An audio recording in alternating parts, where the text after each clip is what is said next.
아멘. 오늘 말씀의 제목은 하나님의 방향으로 재설정입니다.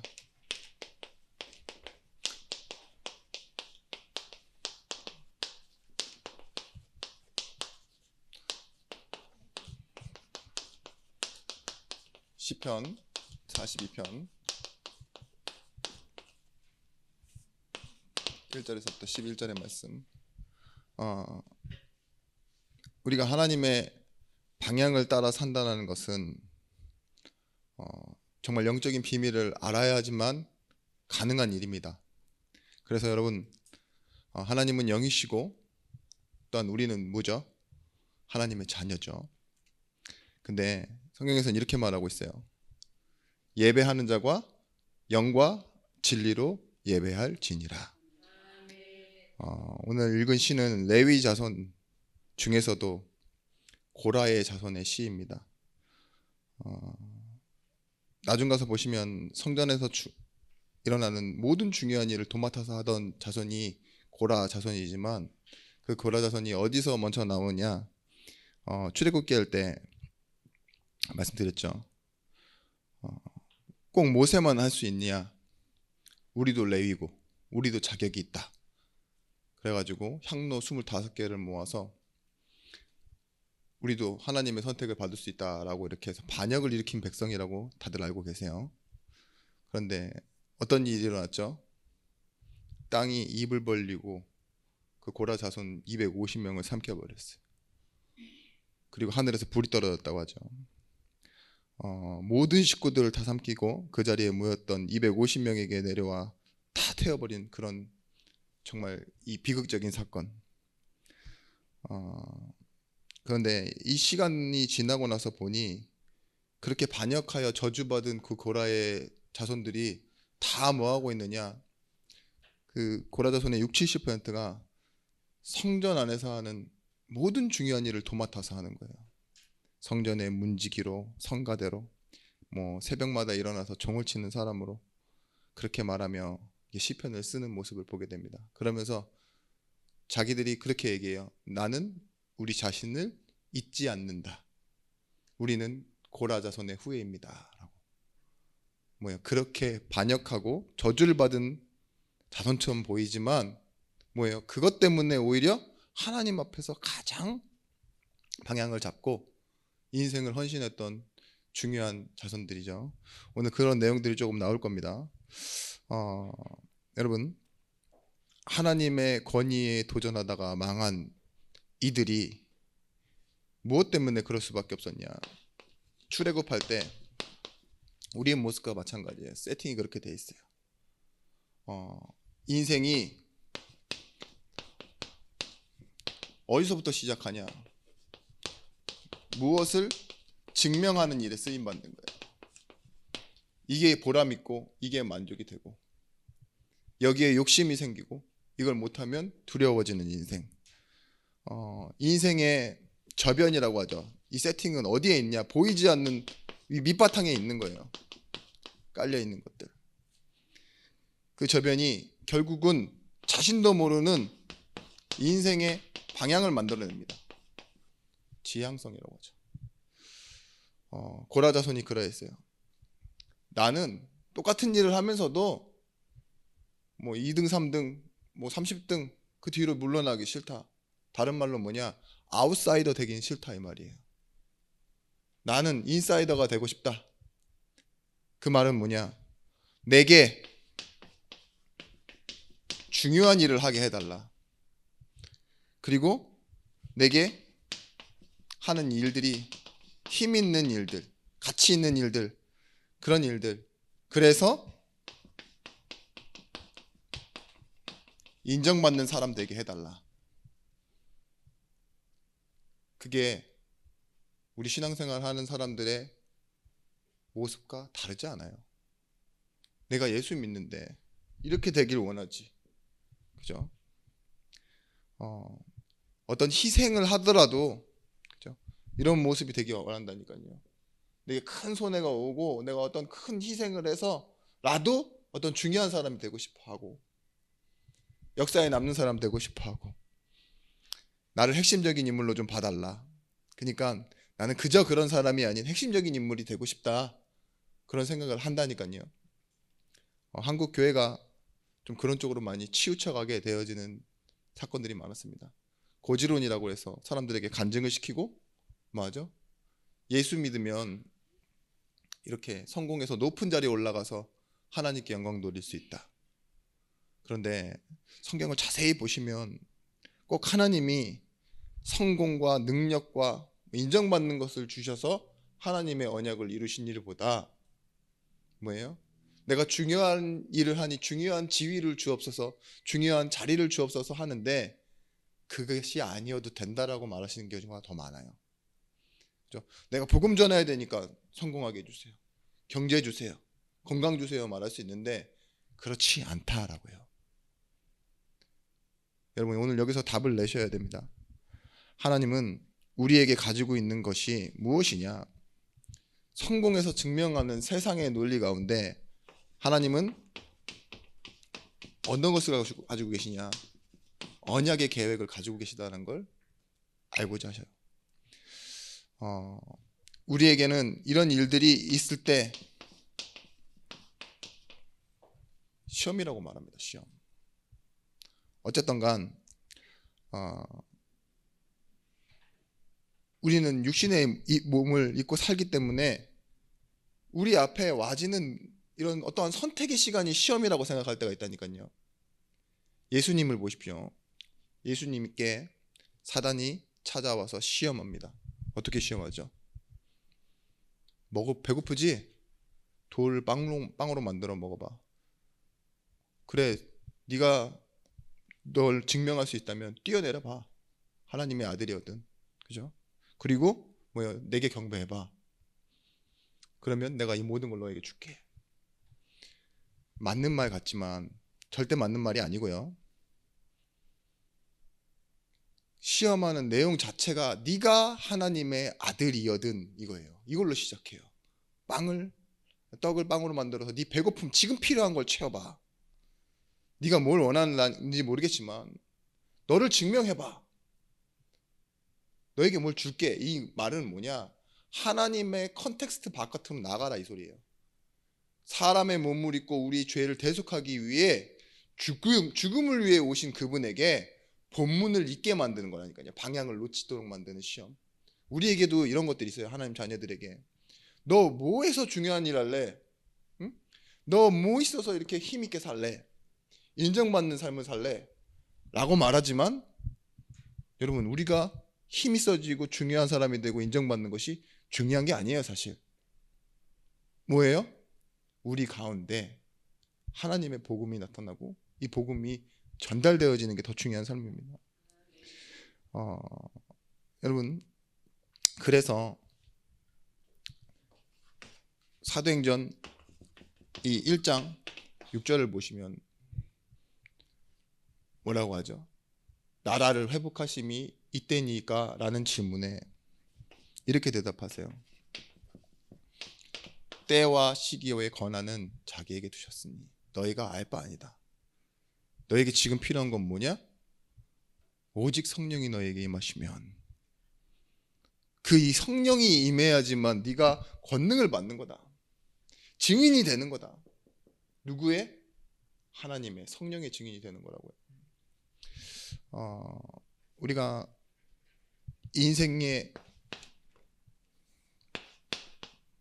기본값이 뭐라고 생각하십니까? 사람은 다 죽는다? 부모? 그렇지만 성경은 이렇게 얘기하고 있어요. 예배라고. 이 예배란 어떤 것을 말하느냐? 기준을 말합니다. 사람이 한 가지 일을 잘해서 복받고 아니면 어떤 일을 못해서 저주받는다라고 얘기하지 않아요. 한 곳에 묶여 있어요. 그것이 뭐냐? 창세기 3장. 다른 말로는 죄. 하나님과 함께 있으면 복을 받는 것이고 하나님을 떠나 있는 것 자체가 뭐예요? 행복을 잃어버린 것이다라고 말해요. 하나에 묶여 있어요. 그 기준이 뭐였냐? 선악과였잖아요. 다른 걸 잘해서 복 받고 어떤 걸 못해서가 아니에요. 예배를 못 드리면 뭐예요? 저주받고, 예배하는 자는 당연히 하나님 자녀가 예배하는 것이기 때문에 그것이 행복이다라고 말하는 게 기본이에요. 기본. 한 번뿐인 인생입니다. 한 번인 인생, 그리고 한 분이신 하나님, 이 인생이 결과적으로는 구원을 가지고 우리에게 일하신다, 이걸 믿는 것이 예배라니까요. 예배는 누가 드릴 수 있는 거냐? 구원받은 자가 드리는 거예요. 부담이 아니라 구원받은 자만이 할 수 있는 특권이라고 해요. 특권. 구원이 우리 인생의 모든 것이고 전부인데, 이걸 우리가 알아가는, 구원의 가치를 알아가는 시간이 언제입니까? 예배. 받아놓고서도 뭐 하느냐? 이 예배를 안 하면 구원의 가치가 뭔지 몰라요. 그럼 어떻게 되죠? 흔들리는 거예요. 우리가 구원의 가치가 얼마나 큰지 알아갈수록요, 뭐예요? 이 예배는 힘이 되어지고 능력이 되어지는 겁니다. 그래서 어떤 사람에게는 예배를 모르니까 뭐예요? 이 구원이 흔들리는 거예요. 그래서 구원받은 성도는 뭐 해야 되느냐? 반드시 예배해야 합니다. 여러분, 우리 인생의 가장 중요한 건 부르신 이의 뜻을 따라가는 것. 다른 말로는 불을소 목숨명. 이것이 우리의 인생의 방향입니다. 하나님의 부르심을 어디서 찾아낼 것입니까? 예배밖에 없어요. 사람의 말을 통해서 듣다 보면은요, 잘된 일도 조금 뭔가 이상하게 내 상처를 건드리고, 못된 일도 내 마음속에 뭔가 참 나에게 안도감을 주기도 하고 감사함을 주기도 하고, 근데 그게 다 틀린 생각이라니까요. 남이 잘 된 게 무슨 배 아플 일이고, 남이 못된 게 왜 내가 감사해야 될 일입니까? 꼭 그렇지만은 않지만, 빌립보서 1장 13절 말씀에, 이러므로 나의 매임이 그리스도 안에서 모든 시대와 그 밖의 모든 사람에게 나타났으니 형제 중 다수가 나의 매임으로 말미암아 주 안에서 신뢰함으로 겁없이 하나님의 말씀을 더욱 담대히 전하게 되었노라. 빌립보서 1장 13절 14절 말씀에 바울이 말하는 이 예배는요, 상식을 뛰어넘는 겁니다. 나를 위해 기도해 주라, 감옥에서 나가게 기도해 주라, 그렇게 말하는 건 상식이에요. 그렇게 기도한 적이 없어요. 바울은 뭐예요? 그것에서도 복음을 전했다고. 그런데 뭐예요? 그걸 본 빌립보 교회 성도들이 뭐 했다고요? 자신들도 겁을 잃어버렸대요. 그리고 나가서 담대히 복음을 전하기 시작했대요. 여러분, 복음은 내가 생각하는 선 안에서만 움직이는 게 아닙니다. 하나님의 뜻입니다. 부르신 이의 소명. 그 바울이 분명히 감옥에 갇혀 있을 때 성도들은 많이 걱정했겠죠.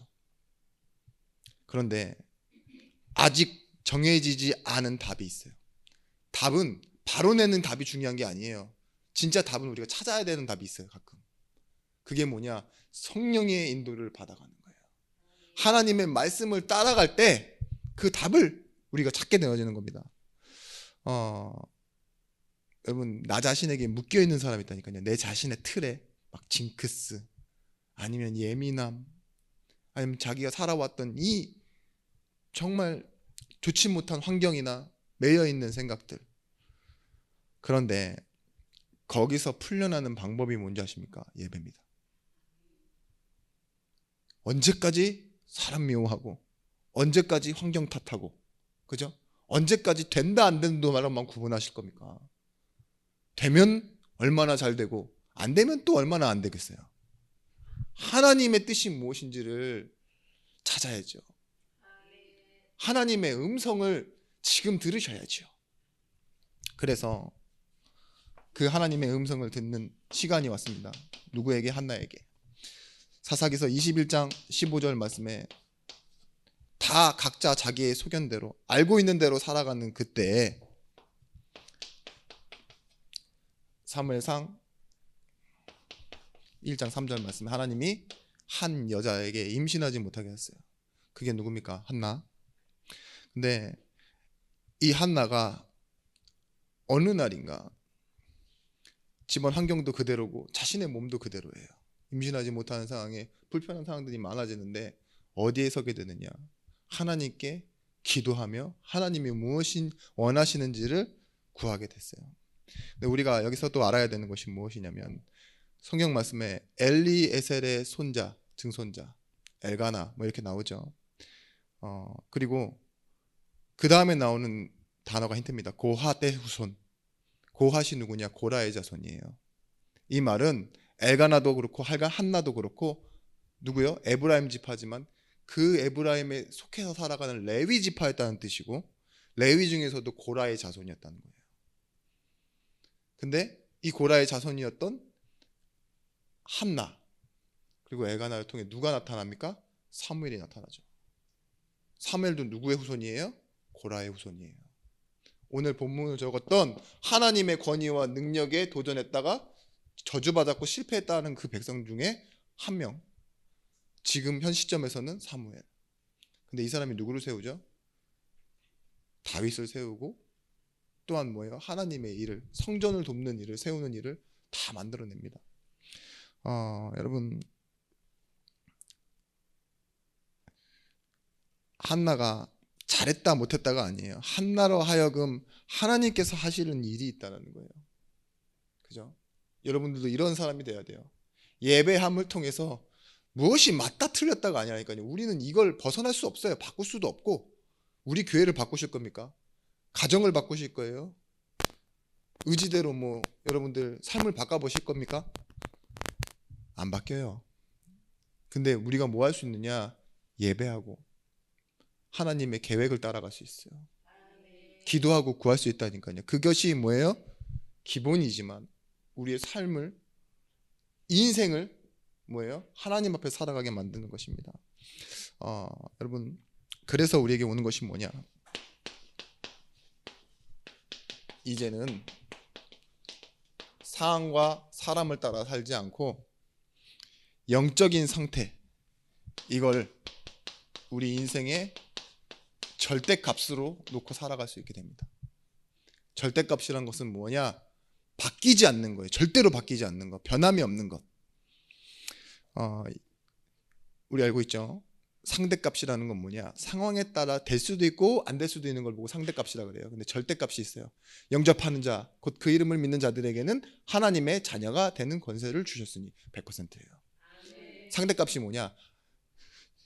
영접하는 자, 곧 그 이름을 믿는 자들에게 하나님의 자녀가 되는 권세가 있을 수도 있고 없을 수도 있고 4명 중 1명은 가능하고 뭐 이런 식이면 뭐예요? 상대값이라니까요.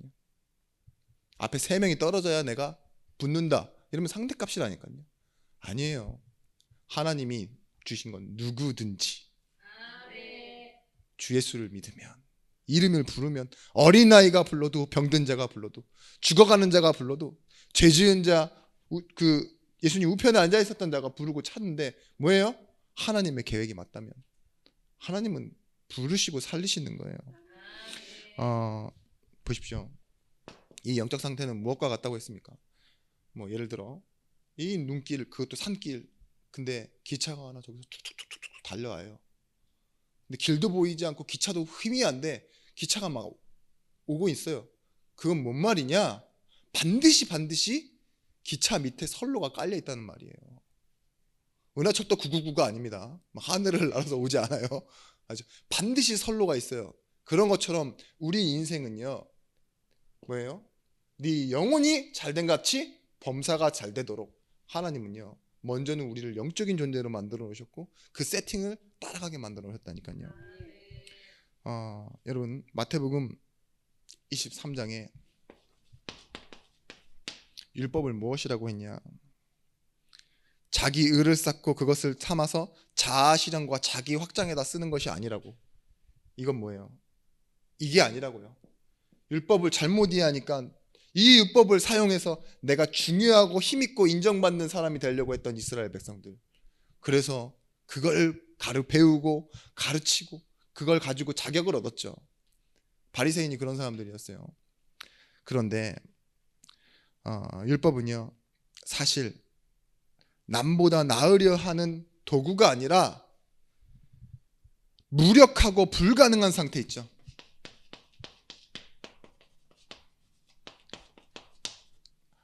이 실체를 깨닫게 만드는 하나님의 도구였다니까요. 그래서 뭐라고 했냐? 이 율법으로 말미암아 죄를 깨닫게 하지만 몽학 선생처럼 초등 선생 같이 알게 하지만 이를 자랑할 수는 없다 이렇게 말했어요. 뭘 알아야 되냐? 율법으로 말미암아 무력하고 불가능한 우리의 실체를 가지고 알아서 뭐하냐? 높아지는 것이 아니라 상자와 상석에 앉지 아니하고 뭐예요? 낮은 자리로 가는 거예요. 그래서 뭘 얻는다? 내가 죄인임다를 고백하고 구원받게 하는 거라고. 율법의 목적을 잘못 알면 이렇게 돼요. 그런데 율법은 뭐 하는 거라고요? 난 안 된다. 그래서 복음이 필요하다. 나는 죄인임다를 고백할 수 있도록 돕는 역할을 하는 게 율법. 그래서 여러분, 우리가 율법은, 그리고 믿음은 여러분 인생에 무엇이 돼 있어야 되느냐? 메시지가 돼 있어야 돼요. 율법은 하지 말라는 것, 안 하는 거다. 그죠? 그렇지만 믿음은 뭐냐? 하지 못할 것을 하게끔 만들 뿐만 아니라 잘하는 것을 더 잘하게 만드는 거다. 근데 믿음은 어디서 나오냐? 하나님이 주시는 거다. 은혜로. 율법은 내가 주워서 배우는 거지만 믿음은 뭐예요? 주이신 분이 따로 있어요. 믿음에서 믿음으로 오게 돼 있다. 그래서 복음에만 하나님의 의가 나타나는데 그 의 믿음으로 말미암아 믿음에 이르게 하고 은혜로 말미암아 믿음에 이르게 산다. 그게 우리 인생의 메시지가 되는 거예요. 그것이 뭐예요? 영적 상태. 예배는 뭐냐? 이 변하지 않는 내 상태를 알고 누리고 찾는 거예요. 그래서 제자는 뭐가 되어지냐? 예배하면 할수록 흔들리지 않습니다. 절대값. 제자는 흔들리지 않아요. 제자는 누가 주시는 거예요? 하나님 주시는 거예요. 여러분, 이 미국의 집회 이런 것들이 되게 위험한 이유가 뭐냐면 사람들이 많이 모이면 분명히 잘 사는 나라잖아요. 이제 선진국 중에 선진국인데 그들이 모이면 개판이 돼요. 사실 모여서 막 좋은 구호를 외치고 반대 시위를 하다가 갑자기 질서가 무너지는 순간 어떻게 되는지 아십니까? 폭동으로 바뀌어요. 그 폭동이 뭐가 되어지느냐? 폭력성으로 나타나는데 그 폭력성에 틈타서 나오는 게 뭐냐? 욕심. 그러니까 약탈을 하기 시작해요. 그죠? 그런 경우 많이 못 보셨어요? 못 사는 나라에서는 당연히 일어납니다. 근데 미국에서도 그런 일이 일어나요. 막 뭐 흑인이 죽었다고 막 반대 시위 하다가 갑자기 저쪽에서는 TV 들고 뛰어가는 놈이 막 보여요. 그죠? 그것도 자기 몸보다 큰 TV 들고 막 뛰어가는데 제가 보면서 참 웃기다. 우리나라는 참 핸드폰을 자리맡기용으로 사용하고 사람 없을 때 핸드폰 놔두고 가버리는데 내 자리 침범하지 말라고. 근데 이게 뭐냐? 지향성이거든요. 지향성. 그게 이 영적 상태를 통해 나오는 거예요. 일본이란 나라가 왜 대단한 나라냐고 말하냐? 지진이 일어나서 길이 다 휘어졌고 가라앉았는데 신호가 켜져 있다고 차를 멈추고 가만히 기다리고 있는 나라 있죠. 그게 일본이래요. 일본의 자부심. 여러분들이 알고 있는 그 사무라이의 할복이라는 그런 시스템 아시죠? 자기 패에다가 자기 실수를 인정하고 칼을 딱 꼽아 넣는다니까요. 복종해서. 물론 그 저변에는 뭐가 있느냐? 인생 이후 죽음은 또 다른 과정이라고, 넘어가는 과정이라는 그런 사상과 사고가 있어서 그렇지만 바로 자기 뱃속에 칼을 딱 집어넣고 뒤에서는 자기가 가장 믿어주던 사람이 목을 대신 쳐줘요. 왜냐면 칼 꽂고 있으면 괴로우니까. 그죠? 좀 예배 시간에 제가 너무 잔인한 얘기를 했습니다. 근데 그게 뭐예요? 그게 자부심이라니까요. 죽음의 방법과 선택도 뭐예요? 사실 우리 인생이 믿음 따라 살지 않는다니까요. 우리도 모르는 내가 정한 법, 내가 믿는 법, 방식 이런 거 따라 믿어요. 그걸 어떻게 바꿔야 되겠습니까? 데살로니가 전서 1장 3절 말씀에 믿음의 역사, 사랑의 수고, 소망의 인내, 이것이 우리 하나님 아버지께서 끊임없이 기억할 것이다 이랬어요. 여러분, 믿음은 하나님과 함께하는 역사입니다. 소망은 하나님을 바라보는 기다림입니다. 그래서 인내예요. 사랑은 하나님으로부터 온 것이기에 우리가 나눌 수 있고, 그래서 뭐가 돼요? 그걸 가지고 신앙생활 하다 보면 믿고 바라보는 것 때문에 줄 수 있는 사랑이 되는 거예요. 수고가 된다고요. 몸을 실제로 움직여서 사랑하는. 하나님은 문제 속에서 뭐 하시는 분이냐? 인도하시는 하나님이잖아요.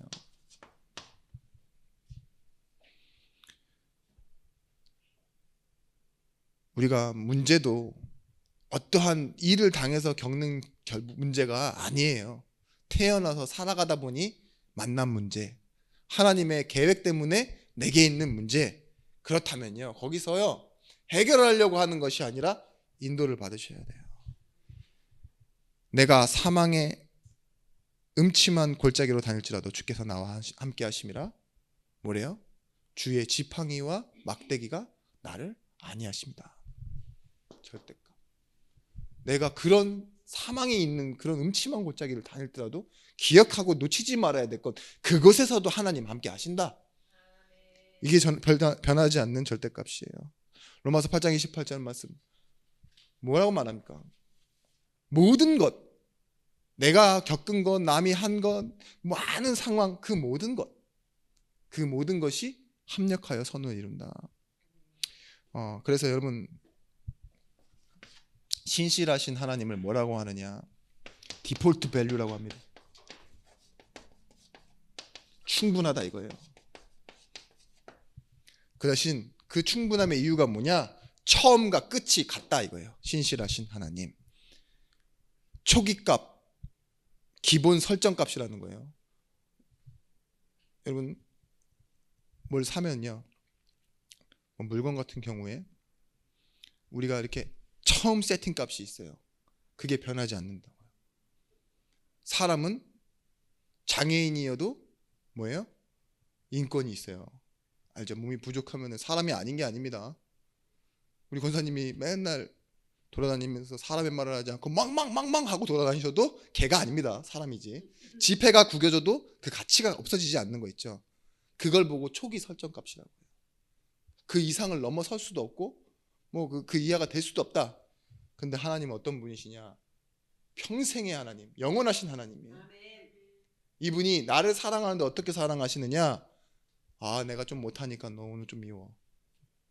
심판날에 제대로 해주겠어. 이렇게 하시는 분이 아니라 내가 미운 짓을 하고 외면하고 있어요. 거부하고 돌아서는데도 하나님 뭘 사랑하신다고? 얼만큼? 십자가에서 자기 아들을 주실 때만큼. 사랑의 어떤 깊이와 어떤 양이 변하지 않고 나를 똑같이 사랑하신다고요. 그 하나님을 신실하신 하나님이라고 해요. 여러분, 우리는 방향과 방법을 바꿔서 하나님께 인정받을 수 없어요. 그거 아셔요? 그걸 보고 뭐라 그러냐?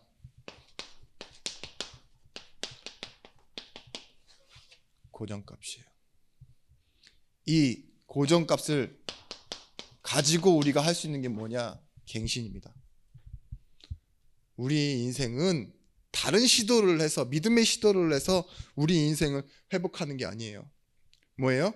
이 하나님이 우리에게 주신 자녀의 신분 가지고 예배할 때 우리 인생이 방향이 전환되어지는 거예요. 회복되어지고. 그래서 우리는 방향을 틀어서 전환하는 게 아니라 오직 그리스도만 바라보는 것, 오직 말씀을, 오직 은혜를, 오직 성령을 바라보는 것. 다 똑같은 말이에요. 근데 한 곳을 집중하는데 뭐예요? 우리 인생에는요 변화가 나타나고 안 바뀌어지는 것들이 또 회복되어지기 시작해요. 그래서 우리는 바꾸는 사람들이 아닙니다. 회복하는 사람들입니다. 그래서 여러분, 오늘은 값이 많이 나오는데, 그래서 기본값이지만, 절대값이지만 그 기본값은 변하지 않는 거지만 최고의 값이 되는 거예요.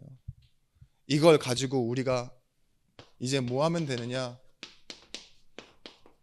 종교 생활을 끝내는 겁니다. 찾아내어진 만큼 우리가 바꿀 수 있어요. 증거는 무엇이냐? 로마서 12장 3절 말씀에 너는 이 세대를 본받지 마라. 그리고 내게 주신 은혜로 말미암아 각 사람에게 너에게 말하노니 마땅히 생각할 그 이상을 품지 마라. 뭐죠? 더 이상 염려도 고민도 어떠한 막 허황된 것도 할 필요가 없어요. 마땅히 할 그 생각만. 그렇게 된 사람들이 뭐라고 하는 줄 아십니까? 큰 일이 내 눈앞에서 일어나는데 믿음의 고백을 해요. 주 예수 그리스도 이렇게 하잖아요. 어쩌라고 합니다. 돈 많이 벌었대. 어쩌라고. 나도 하나님 주시겠지 뭐. 없으면 없는 대로 사는 거죠. 마땅히 생각할 그 이상이 없어져요. 누가 내 욕을 엄청 많이 했대요. 근데 괜찮아요. 그 사람이 부족한 사람이니까. 근데 300명이 모여서 내 얘기를 막 했대요. 내 욕을 막 했대요. 끌어내린다고. 어쩌라고. 한 명이든 300명이든. 여러분, 각 사람에게 나누어 주신 믿음의 분량대로 지혜롭게 생각하라. 이 믿음의 분량이란 내가 얻어서 가진 믿음이 아니잖아요. 주께서 주신 믿음의 분량입니다. 나를 믿어주시는 따라, 상황 따라, 사람 따라가 아니에요. 영 죽을 죄인이었던 나를 하나님의 자녀로 살려놓으시고 올려놓으신 그 변하지 않는 최고의 값으로 나를 생각해 보라고요. 다윗이 뭐래요? 천인이 만인이 나를 둘러쌀지라도 뭐래요? 내가 두려워하지 않는데요.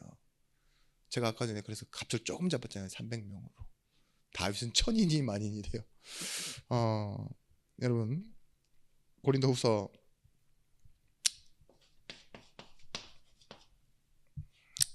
4장 7절에서부터 10절 말씀에 수많은 고난의 목록이 나옵니다.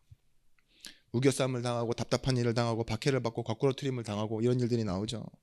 그런데 그래도 뭐래요? 망하지 않는데요. 그런 많은 어려움을 두고도 나는 망하지 않는다.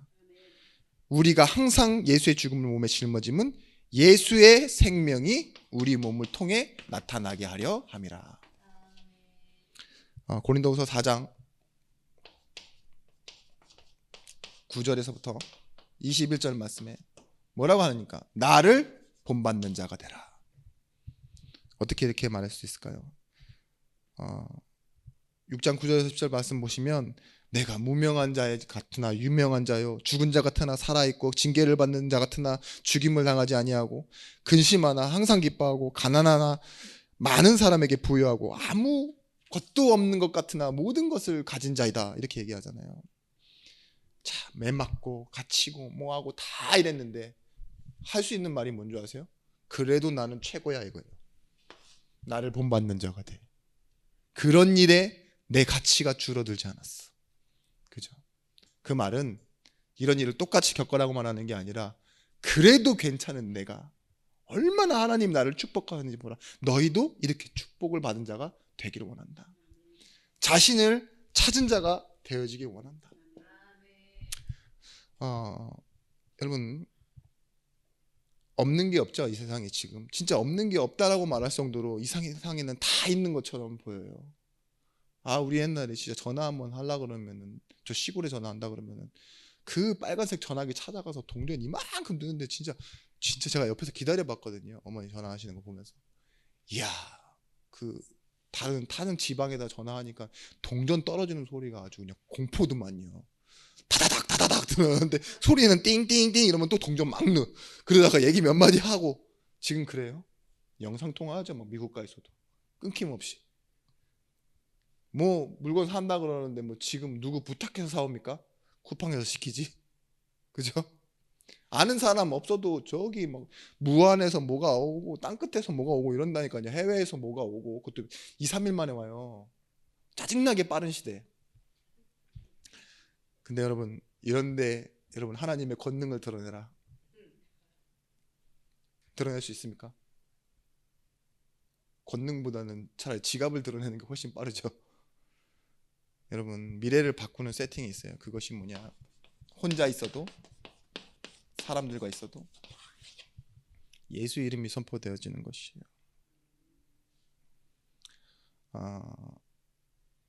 나에게 필요한 것 말고 하나님이 필요하신 것, 그걸 달라고 하는 기도, 그걸 하셔야 돼요. 기도의 응답은 뭐라 했습니까? 내가 필요한 것을 주시는 것이 아니라 하나님이 내게 필요한 것을 아시고 주신다고요. 그게 응답이라면 내가 하나님 앞에 구할 때 있죠. 하나님, 나 시린을 주옵소서. 한나가 기도한 건 그거예요. 물론 사무엘 이후에 동생들을 또 낳았습니다. 근데 사무엘을 낳을 때만큼 뭐라고 기도했는 줄 아세요? 하나님의 소원에 필요한 자, 하나님의 약속을 지키며 살아갈 자를 주시라고요. 그런 서원을 하잖아요. 마태복음 9장 22절 말씀에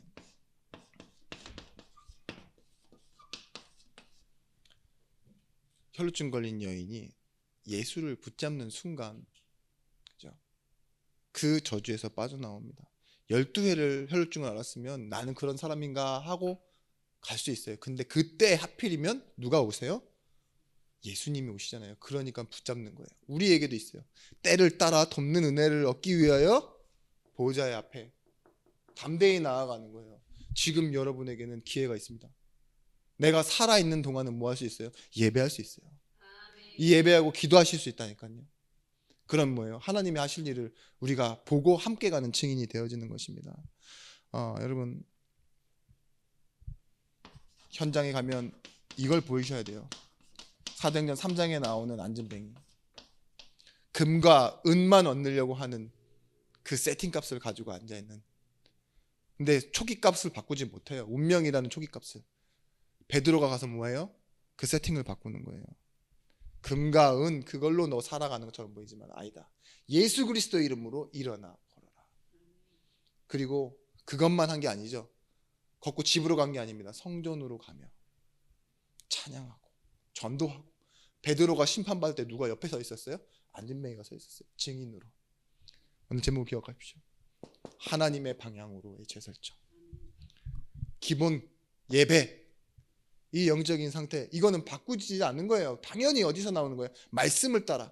그래서 뭐예요? 기본이지만 바뀌어지지 않는 그것이 우리에게는 최고의 값이라는 거. 그래서 여러분은 하나님의 자녀이고 전도자입니다. 기도하겠습니다. 하나님 감사합니다. 전도자가 가는 발걸음을 하나님께서 지키시고 우리에게 주신 이 모든 축복을 누리고 전하는 하나님의 방향으로 걷는 증인들이 되어지게 하여 주시옵소서. 예수 그리스도 이름으로 기도드렸습니다. 아멘. 우리 찬송가